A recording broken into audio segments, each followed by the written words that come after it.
Pasok tayo. Ito yung semento, sira-sira na. Bak na. Ito yung tinapalan ko lang dati. Yan, nag-uwi ako ng Pantapal. Sira na yung mga semento. Gawa pa ng tatay ko nung araw to. Dugtong-dugtong. Kasi unti-unti ang pagpapagawa niya ng bahay namin. Ayan yung hagdan paakyat. Tapos, ito yung pinakasala. Ito yung set na pinagawa ko sa una kong sahod pa nun. Kasama itong divider. 300 lang inabot ko sa tatay ko nung araw. Nakagawa siya. Totoong mahogani po ang mga to. Mabibigat. Ito, kung kaya ko lang dalhin sa Manila, bibitbitin ko. Mabibigat po ang mga to. Mahirapan kang tumbahin pag magwawalis ka. Ito yung pinakakwarto na wala namang natutulog. Ito, ang higaan na antik na mamahalin. Yan. Alam nyo to? Ratan po ito. Matibay yan. Ito yung aming mga baul. Ba't nandito yung mga baul, Manasit? Ayan. Mga kabinet-kabinet na mga pinagawa pa namin sa tatay namin noon. Ayan na. Ayan. Kwarto. Tapos meron pa dito sa kusina. Pinaka-kusina namin. Wala nang natira sa mga upuan namin. Hindi ko alam kung saan napunta. Mga upuan namin, mga kapatid. Tapos, dalawang papag dito. Ito, magiging kwarto pa ito pag pinalagyan ko ng pinto. Tabi ng kusina yan. Ayan, o. Hindi ko alam saan napunta mga gamit namin dito sa bahay. Gusto kong tanungin itong caretaker. Kaya lang, hindi niya ako masagot na matino. Ito, may isang pirasong upuan na natira. Nasa taas daw ang isa. O, yung lumang-lumang lagayan ng kabinet. Yan.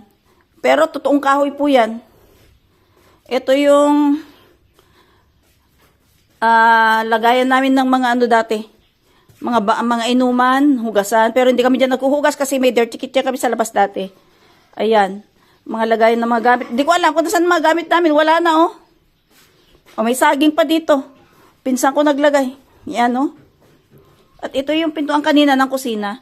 Dito, we used to have a dirty kitchen here. Dito yung nakaupo lang kami sa lapag na kumakain. Parang upong inchik.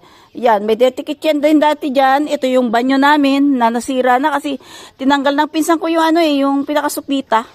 Yung parang rubber. Takot siyang manakaw. Ayun, umurong tuloy yung tubig. Wala na. Mahirap magpagawa kasi nasa less than 10,000 na yun ang pahukay. Pahukay pa lang yun. Ayan. Akyat tayo. At ito ang taas. Pasensya na at madumi tignan kasi pinamamahayan na ng ibon. Ayan, oh.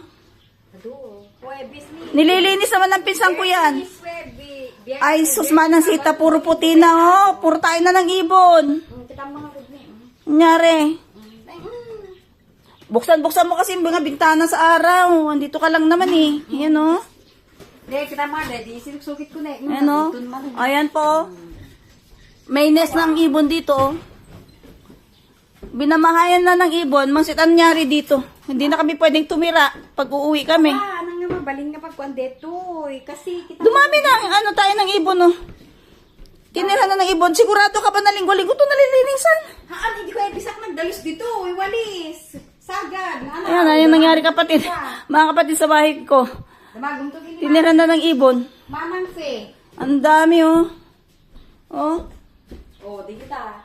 May cut mo diya. Wala na. Paano na to?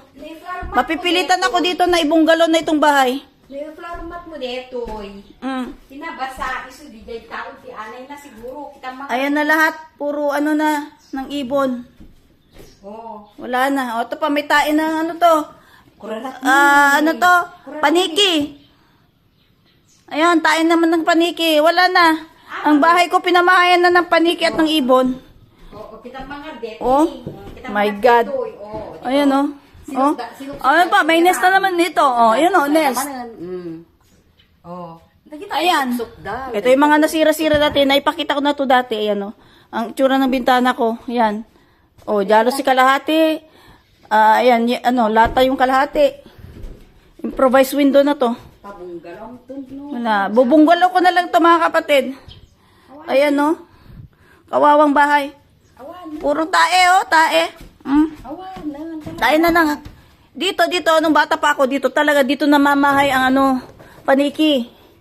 Kahit nung panahon na nandito pa ako. Paniki itong side na to. Inuli. Bahay ng paniki yan. Eh ngayon natuluyan na. Nung huling uwi namin, hindi pa ganito to. Kitang mga Naging bahay na ng ibon. Ganito yata talaga. Ito yung aparador namin, no? na di malugta na to siya. Aparador namin to. May mga damit pa. Yung damit ko pang kasal, nandiyan pa.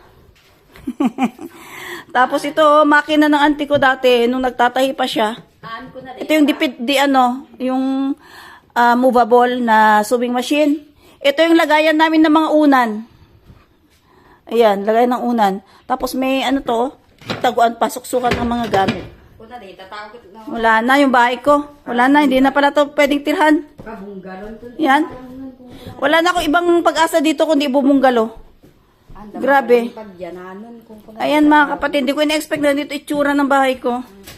Ayan po, yung mga sira-sira, oh. Sira ng bagyo yan. Pati yung planchadora namin dito pa. Nalulungkot ako. Kasi dito ako lumaki, dito ako tumanda. Sa bagay. Ayan, oh. Sa bagay. Ayaw ko sana itong bungalow, pero kung ganito, binabahayan na ng ibon, Awan, pagbalik. mapipilitan na ako. Yun yung itsura. Hindi lang masyadong kita sa camera, pero lahat yan, lahat ng sahig, puti na. Uwaman. Tsaka I-floor mat mo de, titinabasa. Awan. wala na. Yung maayos na lang itong baba. Grabe. Deti, Ayan. Deti, babak. Ayan mga kapatid. Deti, babak. Ito yung pinaka namin, oh. Granary namin nun. Maliban sa kamalig namin, may kamalig kami noong araw. Ito yung taguan namin, stock room namin. Ng mga bagay-bagay. Pero wala nang ma-stock eh. Hindi ko na alam kung nasaan napunta mga gamit dito. O, ito yung pinaka CR namin sa loob, maliban to sa labas. Huwag na natin pasukin. Pinagawayan ng lola ko noon, yung CR na yon kasi hindi na makalabas sa... Kasi uso sa probinsya ang CR sa labas. So, siyempre, pag matanda na, hindi na palalabasin yan. Ayan. Ayan, ang anak ko naghahanap ng kakalkal sa cabinet. Ayan, maraming pong salamat sa panonood.